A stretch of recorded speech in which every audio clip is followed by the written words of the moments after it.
Now, were you familiar with Jack Ruby? Yes, I knew Jack Ruby. Well, you ever had a drink with him? Yes, on several occasions. How did you become familiar with him?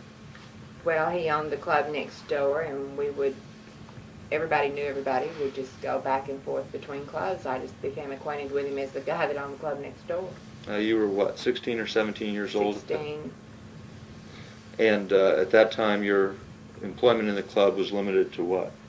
It wasn't limited. You were a singer, weren't you? Yeah. Did you participate in the stripping at all? No, I didn't. All right. And where was Ruby located? He was sitting at a table. And was he alone? No. And who was with him at the table? To the best of my memory, there was a man and Jada, a stripper. Now you say the word Jada. Jada, how long did you know Jack Ruby? I knew Jack Ruby for approximately 4, 5, 6 months. In what relationship? I was employed as the feature at the Carousel Club. What kind of a man was he? Jack Ruby was a fanatic. He was a very nervous man, a very violent man. He would cause hassles and harassments and always running around, very energetic. Would you say he had a violent streak in him? Oh, yeah, very much so. Yes, he would get carried away by something and lose all rational thinking. He would just go off, zoom, and just, he had to prove something. He had to be somebody. Approximately how long before the assassination did this take place? About 2 weeks.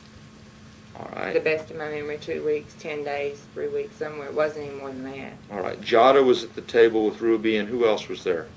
Another man that was introduced to me as Lee Oswald. Now, who did the introduction? Jack Ruby. Was there anybody else at the table?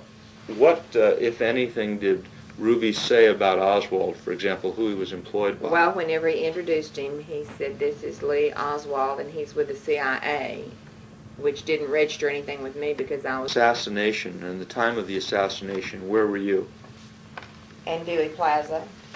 And what were you doing there? Taking pictures. And what were you wearing? So you were actually taking pictures Yes. of Kennedy at the time he was shot? Yes. All right. Now, Kennedy was shot on a Friday. Can you tell us what happened to the film and the camera? Okay, to the best of my memory, I don't know for sure if our club was closed, and they showed me some cards and introduced themselves. I don't remember their names, but they said they were from the FBI and the CIA, and that stuck in my mind because I knew what they were. And they said that they would like to take the film, develop them, view them, and then they would see that I got them back. And was it ever returned to you? No, it wasn't. I'm going to turn this off just for a second.